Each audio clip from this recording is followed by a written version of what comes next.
Assalamualaikum warahmatullahi wabarakatuh.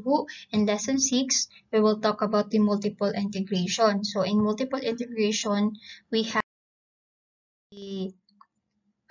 the double integrals, and then right after the double integrals, meron din tayong tinatawag na the triple integrals. So dito sa double integrals class is dalawang beses na tayo mag-integrate kasi di ba yung sa previous lesson natin sa prelim coverage and sa midterm coverage is isang beses lang tayo mag-integrate doon.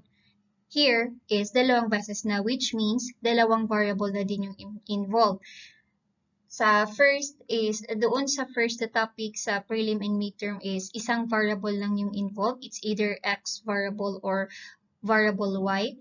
Here in the double integral is magkasama na si x and y variable. So let's give the definition of the double integral.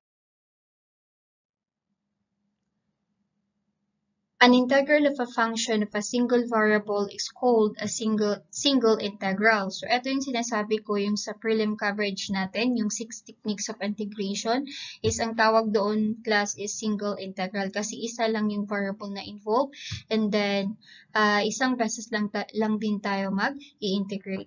In this integral, the function must be defined on a closed interval in the set of real numbers R.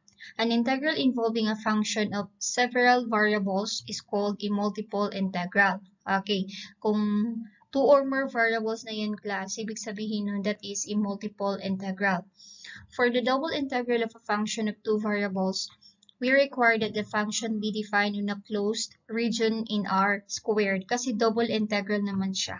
Okay, a closed region is one that includes its boundary. Whenever we refer to a region, it is assumed to be closed. The simplest kind of closed region in R squared is a closed rectangular region whose sides are parallel to the coordinate axis. For example, the set D given by D is equal to the set containing xy such that x is between A to B and then y is between C to D is a closed rectangular region in R squared. Let f be a function of 2 variables x and y defined on a closed region R in R squared. For now, we assume that the entire region R can be enclosed with some suitably large rectangle with sides parallel to the coordinate axis.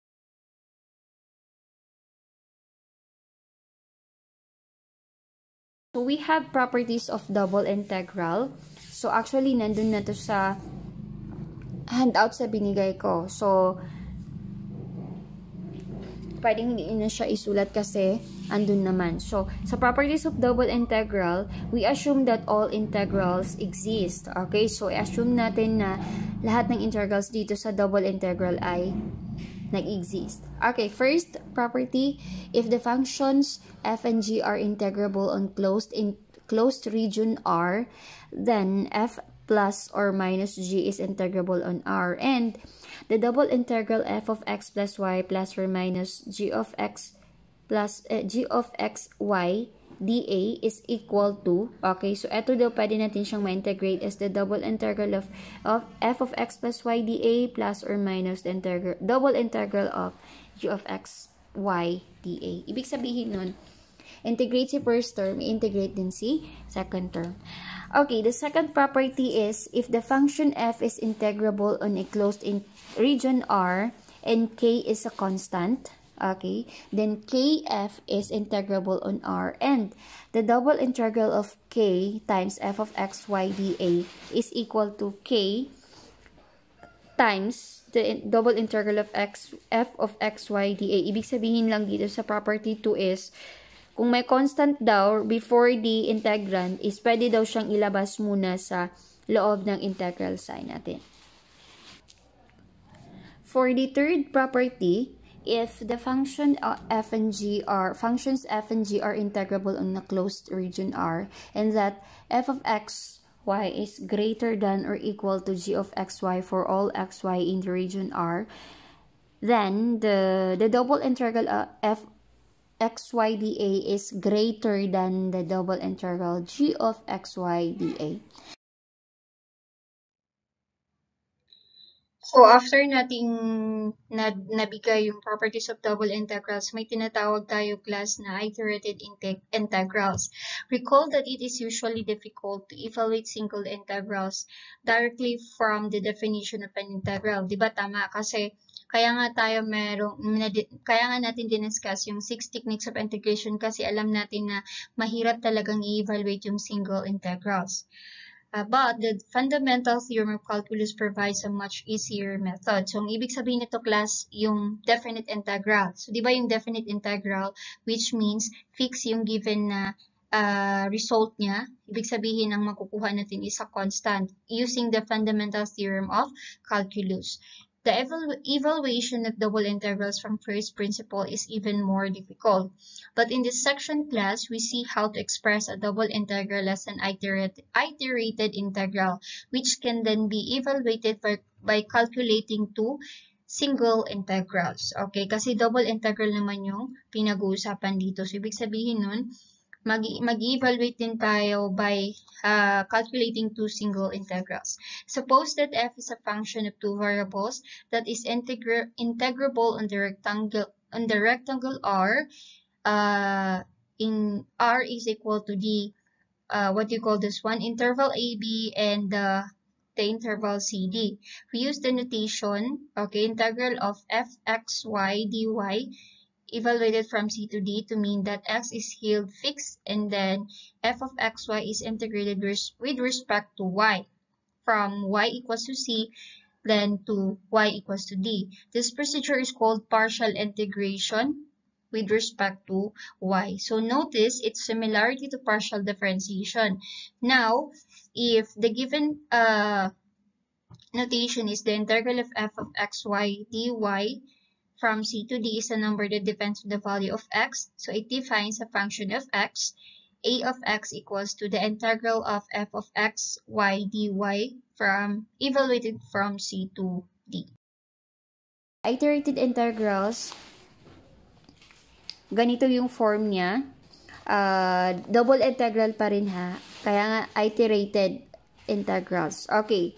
When we say iterated integrals, may mga limit na dito. So, katulad doon sa anti-differentiation or sa definite integral. Kasi diba when we say definite integral, ibig sabihin nun fix yung value niya. Ibig sabihin constant yung makukuha natin na integration niya.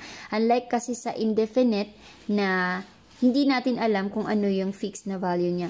Okay, sa iterated integral is the same with the definite integral. Okay, so integral of from C to D, integral from A to B, evaluated from A to B of f of x, y, dx, dy is just equal to, okay, etong expression na to, pwede daw natin siyang masulat as the integral of CD, okay, may bracket tayo dito, integral of AB f of x, y, dx, dy. Ang ibig sabihin lang nito class, kung nauna dito si dx, okay, ang corresponding din na limit ni dx is si a and b. Si dy naman is c and d. Pag nakita ninyong a and b yan, ibig sabihin nun, dx yan. Ibig sabihin nun na, so, anong tawag dito? Yung a and b is doon nyo lang isa-substitute kay variable x. Kung c and d naman, ibig sabihin doon nyo lang isa-substitute yung value niya kay variable y. Okay. So, ibig sabihin lang ng expression na to is, uunahin daw natin i-integrate si dx in terms of dx or with respect to dx. And then, yung result niya, saka natin siya i-integrate with respect to dy. Or, eto, pwede natin siyang baliktarin.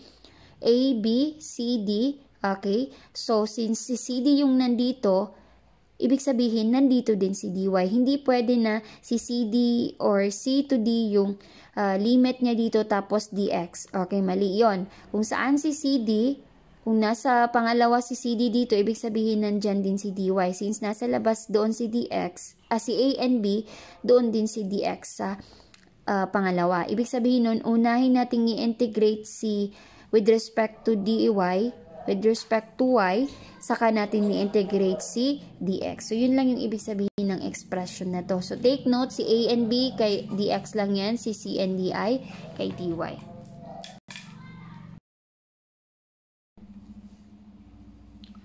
For example, evaluate the iterated integrals. Integral of x squared y dy, integral of x squared y dy dx, where dy is evaluated from 1 to 2 and the dx is evaluated from 0 to 3. Okay, so unahin natin i-integrate si dy since ang nauna dito is dy. So we have the integral of x squared y dy. So, ibig sabihin, si x squared dito is fixed siya. Fixed. Okay, so ang integrate lang natin dito is si y. Ibig sabihin nun, assume muna ninyo na wala dyan si x squared. Si y lang muna yung nandyan. So, when we are going to integrate y, diba, mag-add lang tayo ng 1 dito. So, 1 plus 1, that is equal to 2. And then, just bring down it to the denominator 2. So, that's why naging x squared y squared over 2. Si x squared galing dito. It is evaluated from 1 to 2. So, y, si 1 and 2, kay y, variable y nyo lang yan, isa substitute. Okay. So, ibig sabihin si x squared pa rin yan. Fixed yan siya. Okay. Hindi muna natin gagalawin si x squared. Okay. So, substitute natin si 2 dito. So, magiging x squared times 2 squared over 2 minus x squared times 1, si y, palitan ng 1 squared over 2. Okay, so 2 squared over 2 is 2, and then 1 squared over 1 is 1 half. So, x squared times 2 is 2x squared minus x squared times 1 half is 1 half x squared. So, since parehas sila ng degree, like terms, i-add natin. So, 2x squared minus 1 half x squared is equal to 3 over 2x squared. So, ito yung result na nakuha natin sa pag-integrate natin with respect to variable y. So, ito yung gagamitin natin para ma-integrate natin siya with respect to variable x. Okay. So, we have, with respect to variable x, ang magiging limit natin is from 0 to, or the intervals is from 0 to 3. So, we have the integral of 0 to 3, 3 over 2, eto siya si 3 over 2x squared, galing doon sa result ng pag-integrate natin with respect to y. Okay, so 3 over 2x squared dx, so magiging 3 over 2 x squared dx, so ilabas natin si 3 halves dito, so ang integral ni x squared is x cubed over 3, evaluated from 0 to 3. So, ibig sabihin nun, si 3 and 0, isa substitute lang natin kay x. So, okay lang kasi isa na lang yung variable na natira dito. So, 3 halves times 3 squared, 3 cubes over 3 minus 3 halves times 0 cube over 3. So, this is equal to 27 over 2. So, therefore, the integral of this is equal to 27 over 2. Next example natin is baliktarin natin. Unahin natin siyang i-integrate with respect to x and saka natin siya i-integrate with respect to y. Pero yung limit pa rin ni dy is from 1 to 2 pa rin, then si dx from 0 to 3. So, kailangan yung result na nakuha natin dito is mag-equal pa rin doon, though baliktarin natin yung pag-integrate. Okay, so ito yung sinasabi ko.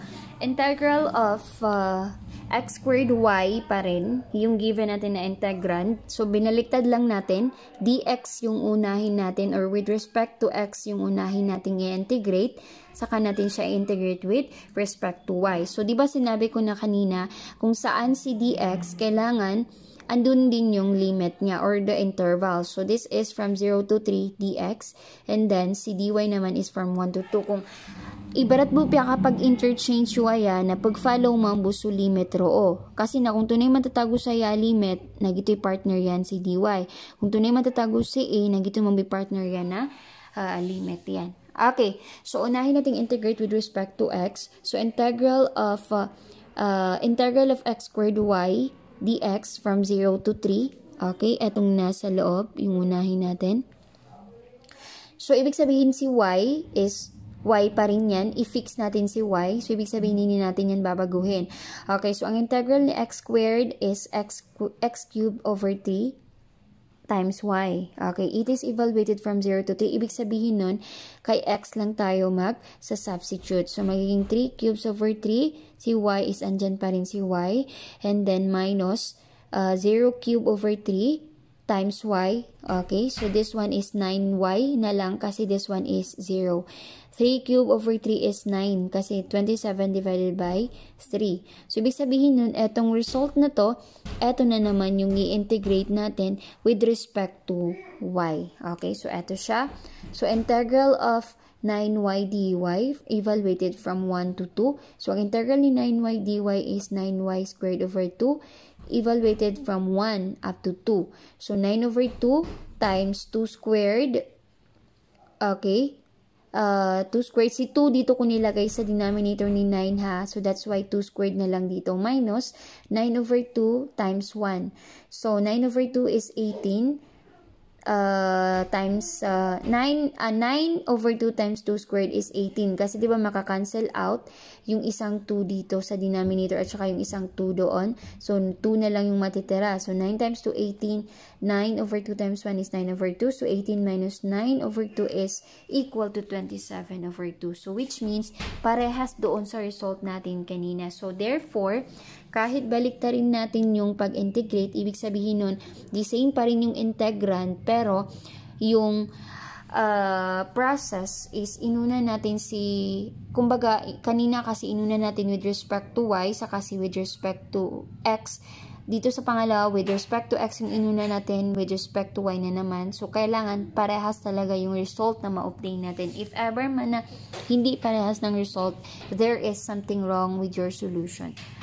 Okay, so, proceed tayo sa next example.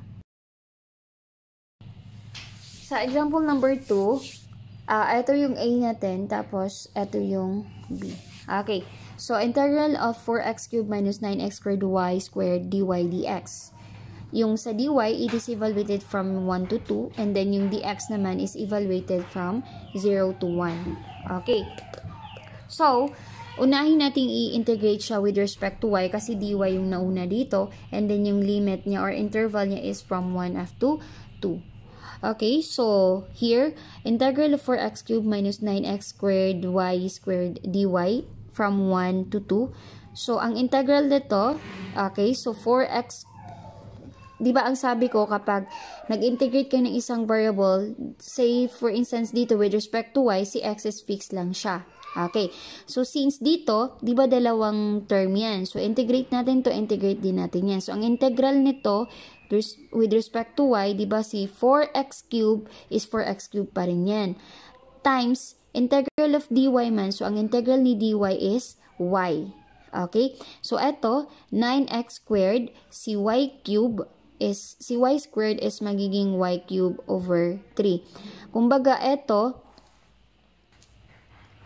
yung ibig kong sabihin. Kaya ito na nagdagan ng y. Kasi diba, kasi nga, yung isang variable is i-fix natin yan as a constant. So say for instance, ito siya, integral of 4x cubed dy.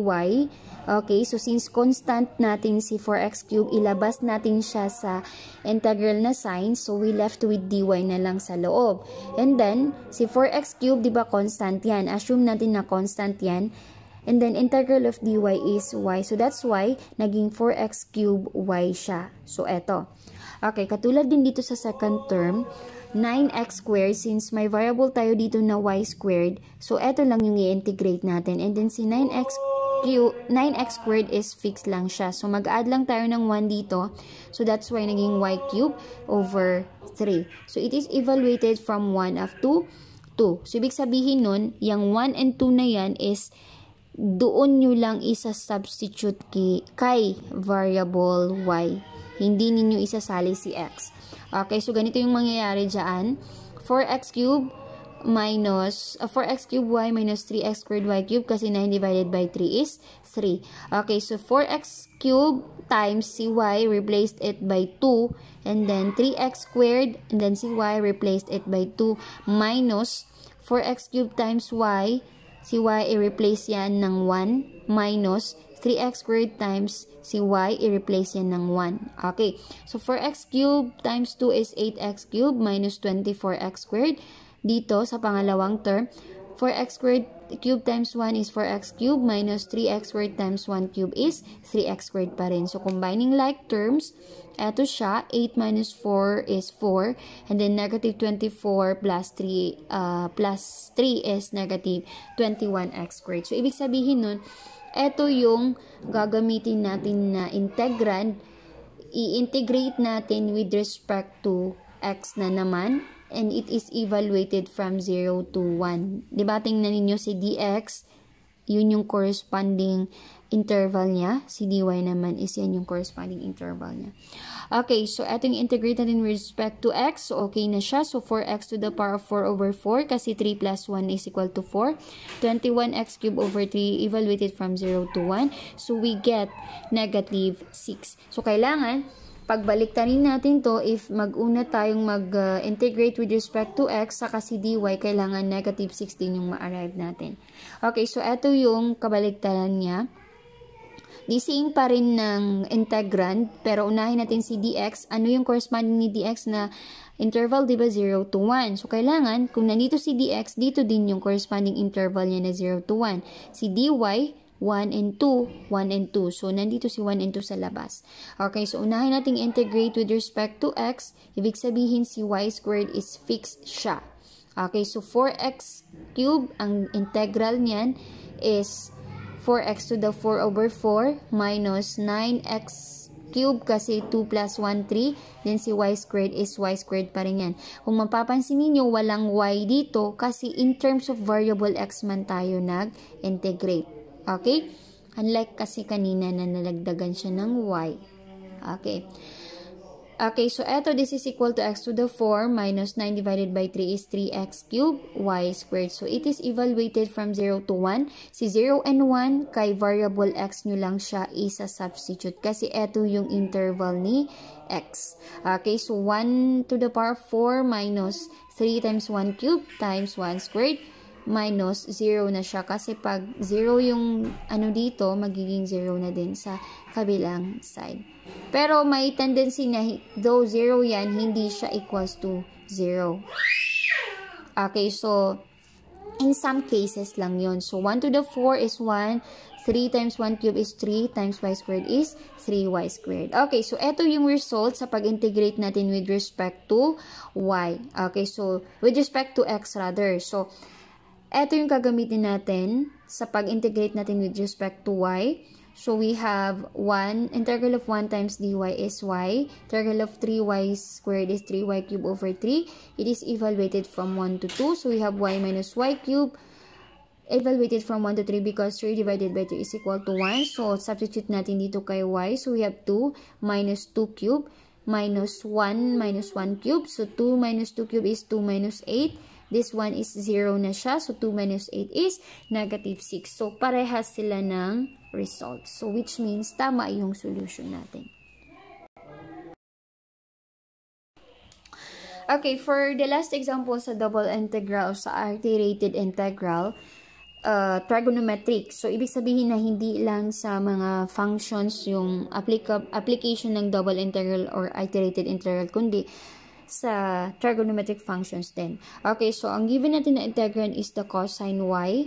Okay, so dx, ang interval ni dx is evaluated from negative 1 to 5, and then si y naman is evaluated from pi over 6 to pi over 2. So unahin natin i-integrate with respect to x. So we have the integral of cosine y dx evaluated from negative 1 to 5. Okay, so since with respect to x tayo dito mag-integrate, so ibig sabihin nun si y is fixed yan, 'di ba? Okay, so 'di ba ang mangyayari dito is ganito yan. So since fixed si cosine y, kasi with respect to x man, so ilalabas natin siya sa integral sign. So natira na lang sa loob is si dx from negative 1 to 5. So, si cosine y pa rin yan. Integral of dx is x. So, kaya naging cosine y x. From negative 1 to 5, si x is substitute siya kay x. si negative 1 is i-substitute siya kay x. So, magiging cosine y of 5 minus cosine y of negative 1. So, 5 times cosine y is 5 cosine y plus negative times negative, magiging positive times cosine y is cosine y. So, ito yung gagamitin natin to integrate with respect to y. Okay? So, 5 cosine y plus cosine y dy. So, ang integral ni 5 cosine y is 5 sin y plus integral na to is sin y evaluated from pi over 2 to pi over 6 to pi over 2 rather. So, substitute natin dito sa 5 times 5 sin pi over 2 plus 5 sin pi over 2 and then minus 5 sin pi over 6 plus sin pi over 6. So, 5 times sin pi over 2. Ang sin ng pi over 2 is 1. Sin ng pi over 2 is 1. That's why naging 1 yan. And then, sin of pi over 6 is 1 half. So, that's why naging 5 times 1 half yan. Then, sin of pi over 6 is 1 half din. So, this is 6 minus 5 halves plus 1 half is 6 over 2. So, 6 minus 6 over 2 is 3. Okay, so ito yung result if ganito yung form ng iterated integral natin. So, baliktarin natin siya. Unahin nating mag-integrate with respect to y, saka tayo mag-integrate with respect to x. So, take note, kung interchange natin yan, mag-interchange din dapat yung interval natin dito or the limit. Okay, cosine y dy from pi over 6 to pi over 2, si dx naman is negative 1 to 5. So, unahin natin mag-integrate kay y. So, we have the integral of cosine y dy from pi over 6 to pi over 2. So, since cosine y ito, dy din yan, ibig sabihin kunin natin yung integral ni cosine y. So, ang integral ni cosine y is sin y from pi over 6 to pi over 2. So, sin of pi over 2 minus sin of pi over 6, this one is equal to 1. Ang equivalent niyan sa unit circle. Equivalent naman nito is 1 half. So, 1 minus 1 half, that is equal to positive 1 half. So, ito yung gagamitin natin sa pag-integrate with respect to x. Okay, so integral of 1 half x 1 half dx, evaluated from negative 1 over 5, corresponding limit niya is ito, si dx. Okay, so 1 half x dx, 1 half integral of dx is x, 1 half x from negative 1 to 5. So, 1 half times 5 minus 1 half times negative 1. So, this is equal to 3. So, therefore, equal sila. So, tama yung solution natin. So, that is for the double integral and the iterated integrals. So, sa next discussion, discuss ko yung triple integral na naman. So, may tinatawag tayong Fubini's theorem. If f is continuous on the rectangle R, containing the set xy such that x is between the interval a to b and y is between c to d, then the double integral of f of x y dA is equal to the double integral of f of x y dA dy dx. Okay, ibig sabihin pag nauna dito si dy, which means unahin natin i-integrate with respect to y. Ibig sabihin, unahin natin i-integrate yung variable y, saka na naman si variable x. And then si dy class, it is evaluated from c to d. And then si dx naman, it is evaluated from a to b. Kung tunay mo na sa class, dy, ibig sabihin na pag-unan nyo mag-integrate na si variable y. And then si x na ipag-fix use kanyan. Ibig sabihin na fix you as a constant, ibig sabihin na di nyo pa si pagalinan. And then, ipag-evaluate you after nyo ma-integrate si dy with respect to c to d. Aya partner gaya saya miyaw na sumambuso, mauna saya. And then, suman sumiyaw ri saya si dx na yan yung partner magboy pag-evaluate yun na sa miyaw na siya matatagwa limit. Okay, or equivalent lang din to class as f of xy dx dy, which means na una dito si dx, i-evaluate din natin si dx. Si variable x, held natin as a constant or fix natin as a constant si variable y. And then si dx is ma-evaluate natin siya from a to b. Tapos si dy na naman, after yung ma-evaluate si variable x, yung variable y na naman, it is evaluated from c to d. More generally, this is true if we assume that f is bounded on R. F is discontinuous only on a finite. This is true if we assume that f is bounded on R, and then f is discontinuous only on a finite number of smooth curves, and the iterated integrals exist. Recall that if f is positive, then we can interpret the double integral f of xy dA as the volume V of the solid S that lies above R and under the surface Z equals to f of xy. Dalawa na yung variable ha. But we have another formula that we use for volume, namely, okay, so ito yung formula ng volume natin.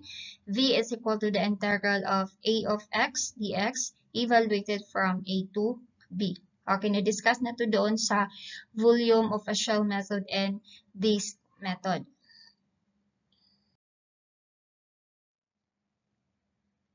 Where A of x is the area of a cross-section of S in the plane through x perpendicular to the x-axis from this figure. Okay, so diba ito yung x-axis natin. Tapos, this is the z-axis and y-axis. So you can see that A of x, ito siya, is the area under the curve C whose equation is z equals to f of x, y, where x is held constant, okay, and then where where y is evaluated from C to D. Okay, so therefore the area of A of x is equal to the integral of f of xy dy, or f of xy is just equal to the z, variable z. Diba ang sabi niya dito ang equation ni f of xy equals to z evaluated from C to D. And we have the double integral f of xy dA is just equal to the volume. Kasi diba ito yung formula ng volume na i-mention natin kanina. The integral of A of x dx evaluated from A to B, or it is just equal to the double integral of f of xy dy dx, where dy is evaluated from C to D and then dx is evaluated from A to B. Okay, a similar argument class using the cross-sections perpendicular to the y-axis. So, ito yung cross-sections na perpendicular sa y-axis. Kasi di ba nandito yung y-axis natin? As in figure, sa isang figure natin, shows the double integral of f of xy dA is equal to the double integral of f of xy dx dy. So, ibig sabihin nun class, ito siya is parehas lang.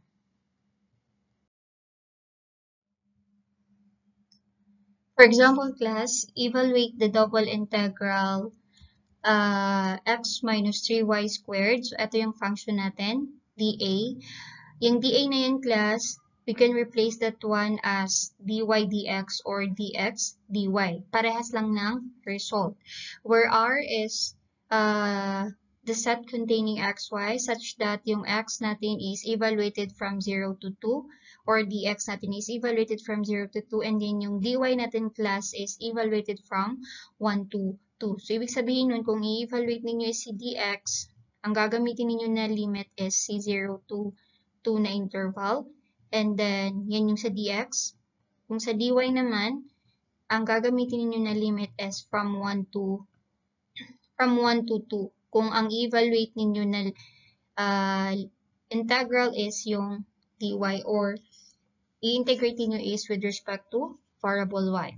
So, from the Frobenius theorem, yung na-discuss natin sa previous slide, gives that the double integral of x minus 3y squared dA is equivalent as the integral of the double integral of x minus 3y squared. So, ang inuna niyang sinulat dito is si dy.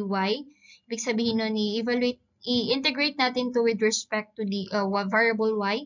And then, after that, i-integrate natin siya with respect to x. Kung nauna dito si dy, yung partner din niya na limit is dapat nandito din. So, it is evaluated from 1 to 2 from the given, right? So, that is 1 up to 2. And then, after that, si dx naman, i-evaluate siya from 0 to 2. So, eto siya galing doon sa given natin. So, this is equal to, unahin natin i-integrate si dy. Okay, ibig sabihin nun, sige variable x saya na fixed buwan na nayabog po ipag-integrate yun na si busi variable y. So we have the integral of 0 to 2. Okay, ito siya is ito. Okay, fix lang muna yan. Na kumbaga nayabog ipag-integrate ano pa sinagiyabo pa siya sa sulod. Okay, so ang integral nito class si x is fix lang yan. Okay, integral ni x times dy is xy kasi si x galing dito. And then si y class, yan yung integral ni dy. Minus, integral ni 3y squared is magiging 3y. Diba, mag-a-add tayo ng 1. So, y squared plus 1. So, magiging y cube over 3. So, cancel out na si 3. That's why we have y cube na lang. It is evaluated from y equals to 1 galing dito, and then from y equals to 2. So, galing dito si dx, kataya kanyan. Kumbaga na, ayabwa inalin saya, apart, okay, erase ko lang muna ha. Ayabwa inalin saya part class na giyabu, sa sulod. Tapos, sige, integral of 0 to 2 dx na katayas kanyan, katayas si dx. So, ang integral nito is xy minus y cube evaluated from, since tag-integrate na tayo, sige 1 to 2 na, may taguon namin isambyo na, lagi daya. Y evaluated from y equals to 1 and then y equals to 2. So, this is equal to the integral of, pag ma-integrate na evaluate na natin to, magiging fixed pa rin ito. Fixed pa rin si dx. Okay, katayas kanyan. So, x, y, x times y minus y cube. Substitute saya si 2 na si boy pag-substitute kay y ha. So, magiging x times 2 na 2x, diba? Tapos, minus, si 2 na si boy man ipag-substitute 2 cubes na 8. So, 2x minus 8. And then, minus, yung sa lower limit, so, x times si y, i-replace ng 1. So, magiging x times 1. Which means, 1x. Minus 1 cube is 1. So, pag sinimplify na natin class, rather, is ito yung ma-obtain natin na result. So, ibig sabihin nun, giyay miya kuha tano, a result yan, after tano ma-integrate with respect to variable y. And then after that, i-integrate na naman natin with respect to variable x. So, integral of x dx is x dx is x squared over 2, diba? Kasi mag-add tayo ng 1 sa exponent and then bring it down to the denominator. Tapos, minus 7 dx, integral ni 7 dx is 7x, evaluated from 0 to 2. Okay, kates kayan. Giya punro o si 0 na po sa mga. Okay, so evaluate na natin yan. We get negative 12. Pwede din na i-reverse natin. Unahin natin si dx saka si dy. Negative 12 pa rin yung ma-arrive natin. Again, applying the Fibonacci theorem, but this time integrating with respect to x first. Okay, so kanina kasi, in-integrate natin yung given natin na function, parehas pa rin ng given ha, na problem. Pero kanina kasi class sa first solution natin is, mag-integrate with respect to variable y first. So here, class sa solution 2, integrating with respect to x first. Ibig sabihin, i-interchange natin si dx at saka si dy. Kung dx ang nauna dito, it follows also na nilalagay nyo din dito na limit is kung ano yung interval ni x, and then si dy naman is evaluated from 1 to 2. Galing pa din doon ito sa given natin kanina sa previous slide. So, parehas lang ng result. Negative 12 pa rin.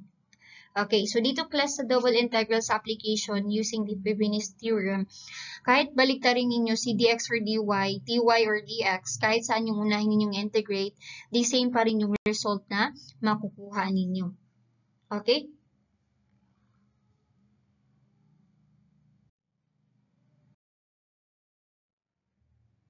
Another example class is evaluate the double integral y sine xy dA where r is from 1 to 2.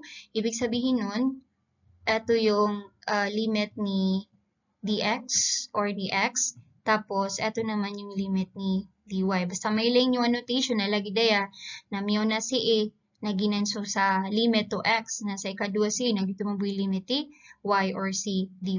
So solution 1 class, if we first integrate with respect to x, okay, if unahin nating integrate si x, we get, okay, di ba ito yung given natin na function. Okay, so ibig sabihin nun si dA, palitan natin siya ng dx, dy kasi ang sabi man dito, if we first integrate with respect to x man. So since si x ang unahin natin, ang interval din ni x or ang limit ni x na gagamitin is si 1 to 2. Okay, 1 to 2 and then si dy na naman is from 0 to pi from the given. Okay, so ibig sabihin nun, fix, unahin natin si x, i-integrate si x is i-fix natin si variable y. So, which means, gaya, nagiboy pag-integrate tanong sa sulod. Na gini, si saliyo, si integral of 0 to pi dy na dito na pasinan pagalinan. Okay. Ang integral nito class is y, integral ni y sin x y dx is 1 minus negative cosine xy. Okay, kasi di ba si y, fix lang man yan. Integral ni sin xy dx na negative cosine xy. Okay, dy evaluated from x is equal to 1 up to x is equal to 2. And then after that, ang result na nakuha natin is ito. Tapos, i-integrate na naman natin with respect to dy. So, ibig sabihin, ang integral nito with respect to y is negative 1/2 sine 2y. Okay, integral ni negative cosine 2y dy is negative 1/2 sine 2y plus integral ni cosine y dy is positive sine y evaluated from 0 to pi. So, which means we have 0. The same lang din class if ang unahin ninyo is i-integrate this with respect to variable y.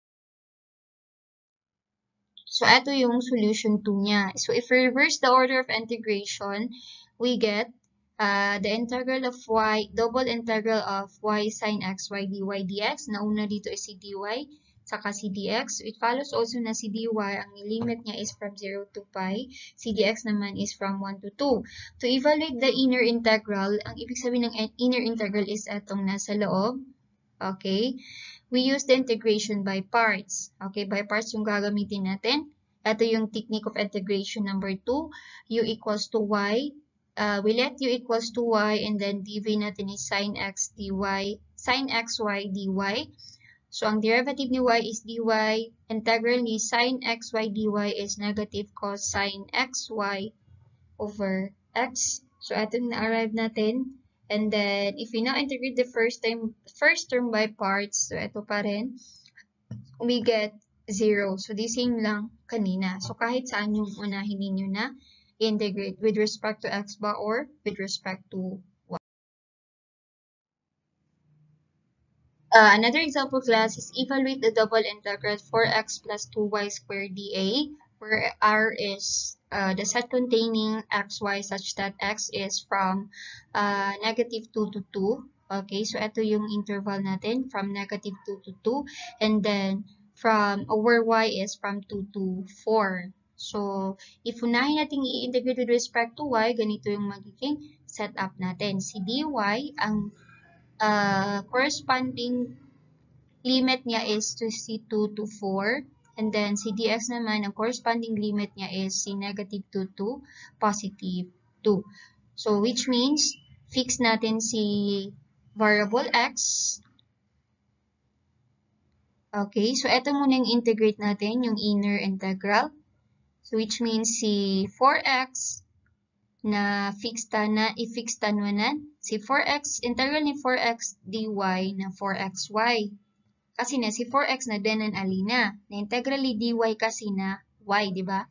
Plus 2y squared na ay integral yan na 2 over 3y cubed. Kasi mag-add lang man tayo ng 1 sa exponent ni y. And then bring it down to the denominator. So it is evaluated from 0 to 2. So ang result niya class is ito. Okay. So ito yung magiging result niya. And then after that class, is-evaluate na naman natin with respect to x. It is evaluated from -2 to 2. So we get 448 over 3 or approximately 149.33. So the same value will be obtained when the double integral is this one. So ibig sabihin nun, what I mean is this is dx dy. Mauna dito na integrate is si dx saka si dy. So parehas lang talaga ng result.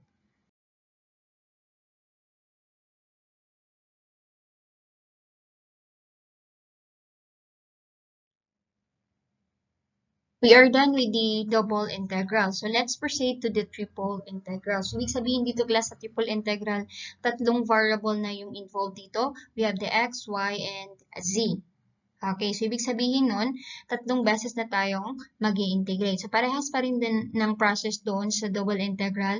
It's either unahin ninyong integrates with respect to x or with respect to y. So dito, it's either with respect to x, with respect to y, or with respect to z. Okay, so sa chapter 5.3, after sa double integral, so we have the triple integral. So just as we define single integrals for functions of one variable and double integrals for functions of two variables, so we can define triple integrals for functions of three variables. So sa single integral or single integrals, ibig sabihin nun, isa lang yung variable. Yun yung na-discuss natin sa chapters 1, 2, and 3, and chapter 4. And then sa chapter 5, we have the double integral and triple integral. So sa double integral, ang variable lang na involved doon is the variable x and y. And then dito sa triple integral is the variables x, y, and z. Ibig sabihin nun, 3D na yung graph dito sa triple integral. Okay, so consider the rectangular box B is equal to the set containing x, y, and z, such that where x is from A to B, and then y is from C to D, and then z is from R to S. Ibig sabihin nun, ang interval ng x natin is between A and B, and then the interval of y is from C to D, and then the interval of z is from R to S. So here in the triple integral, there are 6 possible orders of integration. Kung sa double integral, we have 2 possible orders of integration. So kailangan kahit i-rearrange man natin or kahit saan doon sa dalawang possible integration or possible order of integration sa double integral, kailangan yung result is equal pa rin. So the same with the triple integral, kahit saan sa 6 na to, possible orders of integration yung gamitin natin dito is yung result pa rin na ma-obtain natin is equal sila. Okay, so kahit saan dito yung una or yung gagamitin natin. Kung may Frobenius theorem doon for the double integral, meron din tayo for triple integral. So if f is continuous on the rectangular box, b equals to the interval a to b crossed by c to d cross rs, then the triple integral of f of x, y, z, dv. Okay, kanina kasi sa Frobenius theorem for double integrals is dA yung ginamit. So here sa triple integral rather is dv. So mapapansin niyo tatlong variables na. So si x, it is evaluated from R to S. Okay, and then si z rather is evaluated from R to S. Si dy naman, it is evaluated from C to D. Okay, kung magbe-base tayo dito sa rectangular box natin, this is x, this is for y, and this one is for z. Okay, so si dx is evaluated from A to B, si dy naman is from C to D, and then si dz is from R to S. The iterated integral on the right side of Frobenius theorem means that we integrate first with respect to x, keeping y and z fixed, okay, kasi nauna dito is variable x man. Then we integrate with respect to y, keeping z fixed, okay? And then finally, we integrate with respect to z. There are 5 possible orders in which we can integrate, all of which give the same value. For instance, if we integrate with respect to y, then z, and then x, then we have this form. So, na-discuss ko na doon sa previous slide yung 5 possible orders. Okay? So, tingnan nyo na lang kung paano ko diniscuss doon or paano ko enumerate yung 5 possible orders sa triple integral. For example, evaluate the triple integral x, y, z squared dv, where B is the rectangular box given by B is equal to the set containing x, y, z. Okay, the rectangular box given by B is equal to the set containing x, y, z, where x is from 0 to 1 and y is from -1 to 2 and z is from 0 to 3. So, ibig sabihin nun, ang x natin, ang x is, i-evaluate natin siya from 0 to 1 and y is from -1 to 2 and then the z is from 0 to 3. So, we choose to integrate with respect to x, then y, and then z. So, ibig sabihin nun, unahin natin i-integrate yung given natin na triple integral with respect to x, and then after that, with respect to y na naman, and then the last is with respect to z. So, pwede ninyong gamitin yung ibang possible order of integration. So, dito sa solution natin, dito sa example is, ang gagamitin natin is with respect to x, yung mauna, and then next is the with respect to y, and then the last is with respect to z. So, here, we have the triple integral x, y, z squared dv. Okay, so we have the triple integral x, y, z squared dv. So, we replace dv here by dx, dy, and dz. So, i-integrate muna natin siya with respect to x. So, we have here integral of x, y, z squared dx evaluated from 0 to 1. So, ibig sabihin nun, the same pa rin ng process sa double integral. Kung ano yung variable na hindi natin i-integrate is, i-fix lang natin siya as constant. Ibig sabihin, hindi muna natin siya gagalawin. Okay, so dito, ang constant natin dito or ang fixed dito na variable is si y and z squared. So, ibig sabihin, si x lang yung i-integrate natin. Okay, so the integral of x dx is x squared over 2, and then just bring down y and z squared. Okay, so it is evaluated from 0 to 1 yung x natin. So, ibig sabihin si 0 and 1, kay x lang natin siya isa-substitute. So, we have here, replace x by 1. So, we have 1 squared over 2. Just copy y and z squared minus 0 squared over 2 times y z squared. Okay, so the product of this is equal to 1/2 yz squared, and this one is equal to 0. So, if you are going to add this one, the result is equal to 1/2 yz squared. So, which means, ito yung i-integrate natin, gagamitin natin na integrand with respect to variable y na naman yung integrate. Okay, so we have the integral of 1/2 z squared dy. Okay, kasi diba ang next dito is dy. Okay, so ibig sabihin nun, si z squared dito is constant siya, ibig sabihin fixed. Okay, so ang i-integrate lang natin is the variable y. So we have 1/2 times the integral of y is y squared over 2. Just bring down z squared. So, it is evaluated from y is equal to 2 to y is equal to, from y is equal to -1 to y is equal to positive 2. So, we have 1/2 times 1/2 is 1/4 y squared z squared. Okay, so, ito siya, i-evaluate na natin. So, we have 1/4. Ang i-replace lang natin dito is the variable y. So, magiging 2. Replace it by 2, quantity squared times z squared minus 1/4. Replace y by -1 quantity squared z squared. So, the product of this is z squared na lang kasi 2 to the power of 2 is 4 times 1/4 is 1 times z squared is equal to z squared. And then, the other term, ang product nito is 1/4 z squared. So, the sum of this is 3/4 z squared. Kasi diba 1 minus 1/4. That is equal to 3/4 4. Okay, so yung na-obtain natin dito sa pag-integrate natin with respect to y, eto na naman yung gagamitin natin sa pag-integrate. Eto na naman yung gagamitin natin as the integrand with respect to z na naman yung i-integrate natin. Okay, so we have integral of 3 over 4z squared dz evaluated from 0 to 3. So, okay na kasi isang variable na lang natira dito. So, we have 3 over 4. Integral of z squared is z cubed over 3. Okay, so we have z cube over 4 na lang kasi 3 over 4 times 1/3 is cancel out na si 3 dito kasi that is equal to 1 times 1/4. So we have 1 over 4 times z cube is z cube over 4. So i-evaluate na natin. So we have 3 cubes over 4 minus 0 cube over 4. So the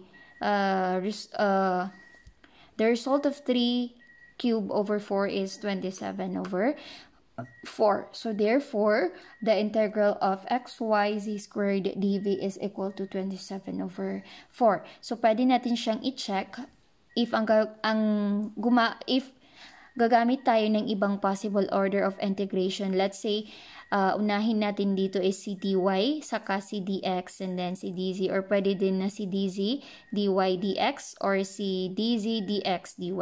So, kailangan ang ma-obtain din natin na result is 27 over 4. So, you can check that one. So, I will leave that as your exercise. Integral. Kung may iterated integral sa double integral, meron din tayo sa triple integral. When we say iterated integral, is ang equivalent niya doon sa single integral is the definite integral. Okay, so evaluate the iterated integral to x minus y dx dy dz. So ang x natin dito is evaluated from 0 to y minus z, and then si dy naman is evaluated from 0 to z squared, and then si dz is evaluated from 0 to 2. So, kung isusulat natin yung interval niya using the set notation form, so ganito yung magiging forma niya. So, di ba ang ginamit sa triple integral is the rectangular box B. So, we have the set containing x, y, z, okay, such that si x is between si x is between siya kay 0 to y minus z, and then si y naman is between, so we have y here, y is between 0 to z squared, and then si dz or si z is between 0 to 2. So ganito yung set notation ng pagsulat sa interval ng triple integral.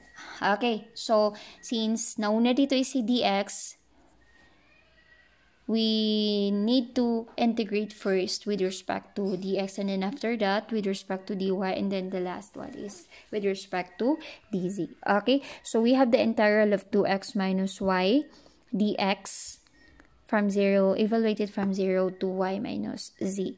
Okay, so diba eto siya class, equivalent lang siya dito. Kasi diba dalawang term ito, ibig sabihin nun, i-integrate natin yung first term, and then i-integrate din natin yung second term. So sa first term, we have the integral of 2x dx. Kumbaga, parehas lang doon sa single integral, dinidistribute sa loob ng bawat term yung integral sign at saka si dx. Okay, so we have the integral of 2x dx, yung first term. Then for the second term is the integral of y dx, evaluated from 0 to yz. Ibig sabihin, ang integral nito is 2x squared over 2.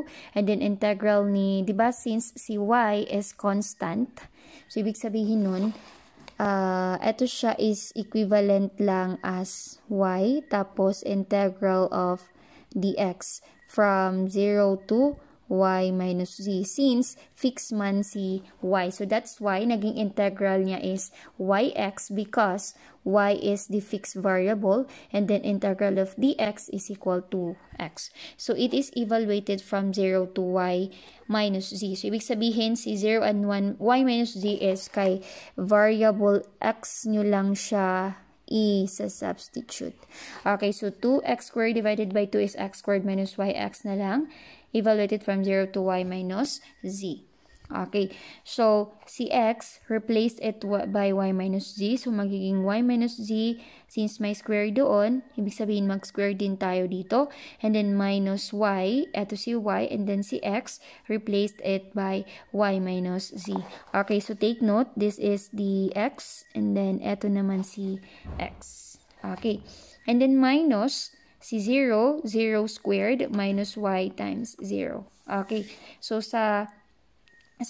yung sa second na terms is 0 na yung result niya. So, eto, when we are going to expand this one, or when we are going to get the product of this, is that is equal to y squared minus 2yz plus z squared, and then negative y times y is y squared, negative y times negative z is positive yz. This one is equal to 0 na siya. Okay, so combining like terms, makakancel out si y squared at si positive y squared at saka si negative y squared. So, si negative 2yz, i-add natin siya sa positive yz is magiging negative 1yz na siya. And then, we left with z squared. Okay, eto, combine nyo yan, si negative 2 and 1, magiging negative 1. Okay, so ang result na na-obtain natin sa pag-integrate natin with respect to x is z squared minus yz. So, eto na naman yung gagamitin natin na integrand to integrate with respect to variable y. So, we have the integral of z squared minus yz dy evaluated from 0 to z squared. Ibig sabihin nun, si y is, si variable y yung papalitan natin dito ng 0 to z squared. Okay, so integrate natin siya. Fix si z squared, di ba? Okay? So, eto class, the same lang dito. Since dalawang term yan, pwede natin siyang ma-rewrite as the integral of z squared dy. Eto naman is the integral of yz dy. Okay. So, kaya ito naging z squared y, kasi di ba, eto siya, ang equivalent niyan is, since constant si z squared, so ilalabas natin siya sa integral sign. So, ang matitira na lang sa loob na term is the dy. And then, same also with the second term. Okay? Si z squared, si z is fixed yan. So, ayabog ka lang ba sa sulod, integral sign na si y tapos dy. Okay, so z squared times the integral of dy is z squared y. Kasi yan yung integral ni dy. Minus integral of y dy is y squared over 2 times the constant z. Okay, so y squared over 2z. Okay, so evaluated from 0 to z squared. Okay, so ibig sabihin, ang i-replace lang natin dito is the variables y. Okay, so we have z squared, yan yung constant na z squared or fixed na variable. And then si y, i-replaced it with z squared galing dito. Okay, eto yung y, and then eto naman si y squared, and then eto si z. So we have z squared. Okay, si y, di ba papalitan siya ng z squared? Since may squared pa doon, that's why naging may 2 doon sa taas. Okay, times z. And then minus, di ba 0 yan? So 0 squared times 0 minus 0 squared over 2 times z. Okay, so eto, 0 na yan. So z squared times z squared is z to the 4. Z squared quantity squared is z to the 4 over 2 times z. Okay, so the sum of this is magiging z to the 4 minus z to the 5 over 2 because z to the 4 times z is z to the 5 over 2. Okay, so therefore, eto na yung integrand na gagamitin natin to integrate with respect to the variable z. Okay, so z to the 4 minus z to the 5 over 2. So integral nito is z to the 5 over 5. Integral nito is 1/2 times z to the power of 6 over 6 kasi 5 plus 1, si 2 at saka si 1 dito, eto siya, yan yung 1/2 na yan. Okay, it is evaluated from 0 to 2. So, we have z squared, z to the 5 over 2 minus z square, z to the 6 times 1 is z to the 6. 2 times 6 is equal to 12. Okay, so i-replace natin si z ng 2. So, magiging 2 to the power of 5 over 2. Okay, 2 to the power of 6 over 12 minus 0 to the 5 over 2 minus 0 to the 6 over 12. Okay, so this one is 0. So, 2 to the 5 over 2 is 32 divided by 60. At 2 is 16. 2 to the power of 6 is 64 over 12 minus 0. So, ang simplified form or lowest term is 64 over 12 is 16 over 3 because they are both divisible by 4.